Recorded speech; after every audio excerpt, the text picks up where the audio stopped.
What's going on, everybody? It's your boy, the Rain Man. My name is Kevin. Welcome to another episode of the Space Dragon Podcast. I believe at some point I'm going to have to change the name of this because I don't know if Elon Musk is really going to be happy with me using that name, considering he has it for his little rocket ship that he's got. And ironically, that's actually what we're going to talk about today, too. Elon Musk, Neurolink, and the possibility of maybe a real Jurassic Park. Whether that's a good thing or not, we'll find out. So Elon Musk, the owner, co-owner, or whatever it is of Tesla, and probably one of the very few billionaires that almost everybody knows by now, who has this obsession of making the Cybertruck a real thing for some reason. I don't know why. I mean, that Cybertruck don't even belong in Cyberpunk 2077, okay? I mean, I don't know about you, Elon, but you gotta work on your designs. Just saying. It just looks goofy as hell, and that's just me. Apparently, he has a friend or acquaintance or whatever it is, or whatever word you want to use for it, at some company called Neurolink, which I guess works with like chips you can put, like you put in people's brains or something to help them help their brains work or something. I guess I don't know. I'm not entirely sure. I didn't really dive into it to find out. But apparently, according to this guy, he says that if he really wanted to, he can make Jurassic Park real. Okay. One, from a nerd point of view, that would be awesome. But from a reality point of view, that's a very bad idea. Because when you give human beings the power to play God, it usually doesn't end well. Adolf Hitler is to name one. Adolf Hitler tried to play God, where the master race was blonde hair and blue eyes. The Jewish people all needed to die. The list goes on and on and on and on and on. Like, he pretty much played God, or wanted to play God. This is, obviously different because we're not using humans in this aspect. We're using animals that that have been extinct for over 2, 3, 4 million, 100 million years. And I'm one of these people where I'm going, I think it would be cool, but at the same time, I know how us humans work. It's going to be just like the Jurassic Park movies. We're going to have those people who are going to think this is a great idea. We can make money off of it, and people can, have a lot of fun by, like an amusement park, kind of thing, like Dr. Hammond did. And then obviously you got the ones that want to do it to exploit it because it'll make them money. They can use them as weapons, or whatever other shit they can think of. So if this guy really, really is, like, seriously, like he is seriously thinking about making this a reality, he better watch all the fucking movies, all the Jurassic Park movies, the Jurassic World movies, and any other movies or TV shows that have to do with bringing animals back from the dead. Okay? Because I want him to watch these, I want him to pick it apart, and I want him to find all the flaws and to make sure that he does not do any of them. I would love for something like Dinotopia to actually happen, okay? For anybody who doesn't know what Dinotopia is, it was like an 80s thing, I think. It was literally, I think it was a book series, I know that much. I think they made it into a TV show at one point, where dinosaurs and humans actually live together, like in harmony, like together. So kind of like X-Men, basically, where we got mutants and humans living together. Same concept, just with dinosaurs. And that was a cool aspect. That was a cool concept. I would love for it to be like Dinotopia. That'd be awesome. But I know how humans think. Especially when you give them the power to play God, that ain't going to happen. Am I saying that they're all going to be like, all the humans who want this to happen are going to be like that? No, they're not.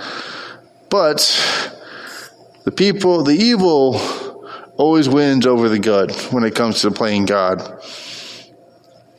The only thing that makes the evil lose is the old adage of the created will always turn on the creators. Like to me, the perfect example for that is, the Geth and the Quarians from Mass Effect. They turned on their creators. Quarians created the Geth for menial labor, and the Geth eventually ended up, becoming smarter over time, and eventually turned on them because, apparently they weren't supposed to do what they were doing.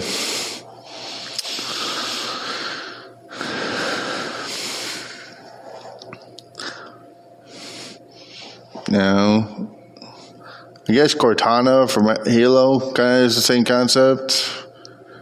She kind of did it again with the person who actually created her, and then from Halo 5 and 4, Halo 5 actually, sorry, not 4.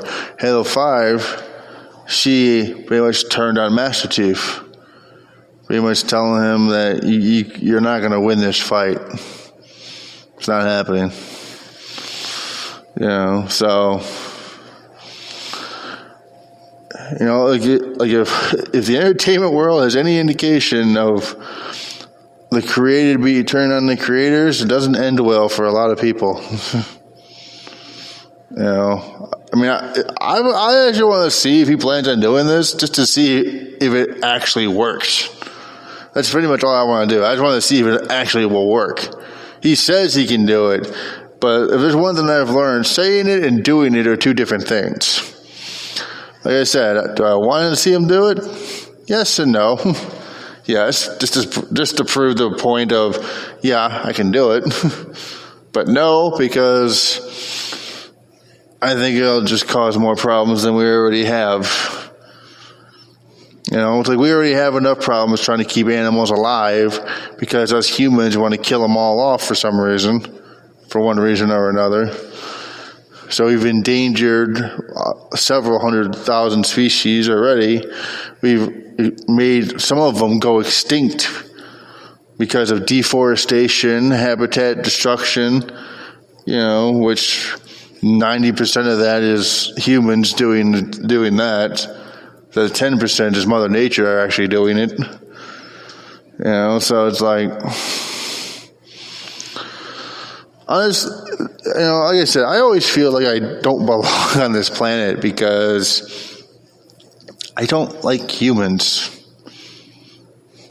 I would rather be surrounded by animals like cheetahs and lions and elephants and tigers and hyenas and shit. I'd rather be surrounded by those kind of things. I feel safer around them, which is saying a lot, because they're not exactly the safest animals to be around either. But it's like I trust them more than I trust humans.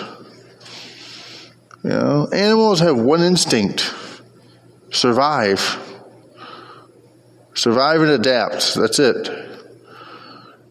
We have everything. We have all these other shit that we don't need. We want it. We don't need it. Imagine, if you will, picture, if you will, going beyond the places in sight and sound. You are now entering the Twilight Zone.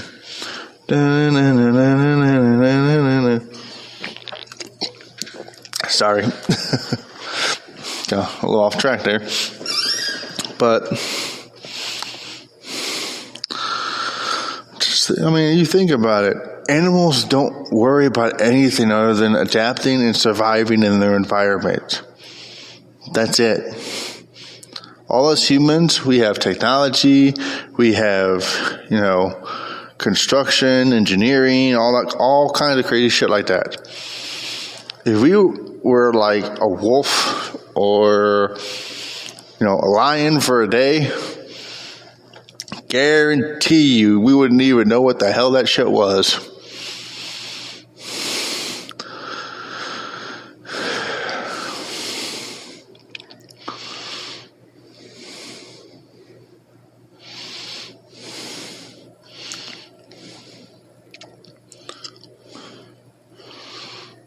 But yeah, I don't know when I'm gonna change the name of my podcast. It's still the episodes are still gonna go into, continue and everything. But I just gotta change the name because I don't really want anybody to get all pissy that I'm using their name for something. I knew like Elon Musk's rocket was called Space Dragon, but I thought it was called Space Dragon X, something like that, or whatever like that. So I was like, I figured it wouldn't make any difference. But just to be safe, we're gonna probably change the podcast name, and don't worry about it. I will, if I do, I will have an intro for it. Believe me. It's like I will tell you exactly what it's called. It's pretty much going to be the same thing as this, basically.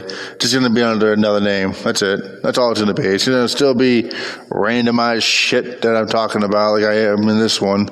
This episode, I'm just talking about all kinds of different shit right now. There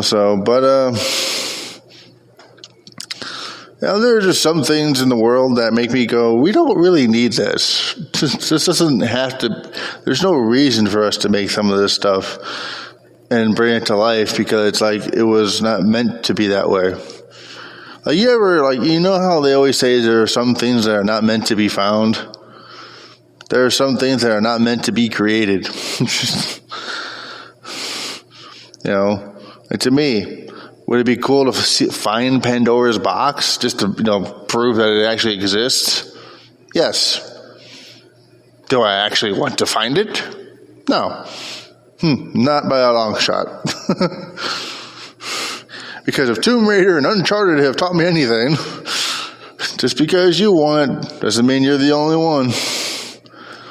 You may only want it just for the sheer stake of it could be worth a lot of money. The people following you want it so they can have all the power in the world and have something that nobody else can have.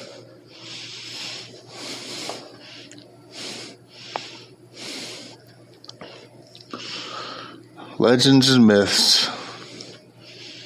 There's another topic we could talk about forever. All right. That's about it for this episode of the Space Dragon podcast. Keep your ears open for the new name of the podcast. Like I said, this is still going to be called Space Dragon Podcast until I think of another name for replacing the word Space Dragon Podcast. So we'll see. The name might even be more weird than the one I got now. So keep it locked here on the Space Dragon Podcast.